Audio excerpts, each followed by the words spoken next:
ನಮಸ್ಕಾರ ವೀಕ್ಷಕರೇ. ಮಂಗಳೂರಿನ ಕದ್ರಿಯ ಹೆಸರನ್ನ ವಿಶ್ವದಾದ್ಯಂತ ಹೆಸರಿಸಿದ ಸ್ಯಾಕ್ಸೋಫೋನ್ ಮಾಂತ್ರಿಕ ಪದ್ಮಶ್ರೀ ಕದ್ರಿ ಗೋಪಾಲನಾಥ್ ಅವರ ಹೆಸರಿನಲ್ಲಿ ನಿರ್ಮಾಣಗೊಂಡಂತಹ ಉದ್ಯಾನವನ ಇಂದು ದುಸ್ಥಿತಿಗೆ ತಲುಪಿದೆ. ಗೌರವದ ಸಂಕೇತವಾಗಬೇಕಿದ್ದ ಪಾರ್ಕ್ ಈಗ ಕಸದ ತೊಟ್ಟಿಯಾಗಿದೆ, ಕುಡುಕರ ಅಡ್ಡೆಯಾಗಿ ಮಾರ್ಪಟ್ಟಿದೆ. ಮಹಾನಗರ ಪಾಲಿಕೆಯ ನಿರ್ಲಕ್ಷ್ಯದ ವಿರುದ್ಧ ಇದೀಗ ಸಾರ್ವಜನಿಕರು ಆಕ್ರೋಶ ವ್ಯಕ್ತಪಡಿಸಿದ್ದಾರೆ. ಈ ಕುರಿತ ವಿಶೇಷ ವರದಿ ಇಲ್ಲಿದೆ.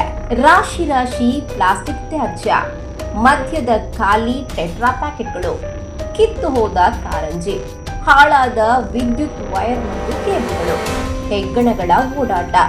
ಇದು ಯಾವುದೋ ನಿರ್ಜನ ಪ್ರದೇಶದ ದೃಶ್ಯವಲ್ಲ. ಮಂಗಳೂರಿನ ಮಲ್ಲಿಕಟ್ಟೆಯಲ್ಲಿರುವ ಕದ್ರಿ ಗೋಪಾಲನಾಥ್ ಉದ್ಯಾನವನದ ಇಂದಿನ ಸ್ಥಿತಿ.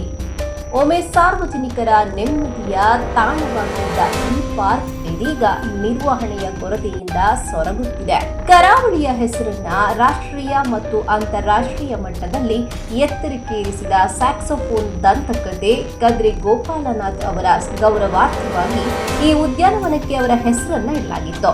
ಪಾರ್ಕ್ನ ಮಧ್ಯದಲ್ಲಿ ಸ್ಯಾಕ್ಸೋಫೋನ್ ಪ್ರತಿಕೃತಿ ಹಾಗೂ ಅವರ ಭಾವಚಿತ್ರದ ಸ್ಮಾರಕವನ್ನು ನಿರ್ಮಿಸಲಾಗಿತ್ತು. ಆದರೆ ಇಂದು ಆ ಸ್ಮಾರಕದ ಸುತ್ತ ಕಸದ ರಾಶಿಯೇ ಕಾಣುತ್ತಿದೆ. ಮಕ್ಕಳ ಆಟದ ಪರಿಕರಗಳು ಹಾಳಾಗಿವೆ. ಗಾಜಿನ ಕವಚ ಧೂಳು ಮತ್ತು ಕಸದಿಂದ ತುಂಬಿದೆ. ಸ್ಥಳೀಯರ ಪ್ರಕಾರ ಪಾರ್ಕ್ ಈಗ ಕುಡುಕರ ಹಾಗೂ ಅಸಾಮಾಜಿಕ ಚಟುವಟಿಕೆಗಳ ತಾಣವಾಗ್ತಾ ಇದೆ. ಮಹಾನ್ ಕಲಾವಿದನ ಹೆಸರನ್ನ ಇಡುವಾಗ ತೋರಿದ ಉತ್ಸಾಹ ಅದರ ನಿರ್ವಹಣೆಯಲ್ಲಿ ಕಾಣುತ್ತಿಲ್ಲ ಎಂಬುದು ಸಾರ್ವಜನಿಕರ ಆರೋಪ. ಪಾಲಿಕೆ ತಕ್ಷಣ ಪಾರ್ಕ್ ಸ್ವಚ್ಛಗೊಳಿಸಿ ಹಾಳಾಗಿರುವ ಕಾರಂಜಿ, ವಿದ್ಯುತ್ ವ್ಯವಸ್ಥೆ ಹಾಗೂ ಮಕ್ಕಳ ಆಟದ ಪರಿಕರಗಳನ್ನು ದುರಸ್ತಿಪಡಿಸಬೇಕೆಂದು ಸ್ಥಳೀಯರು ಆಗ್ರಹಿಸಿದ್ದಾರೆ.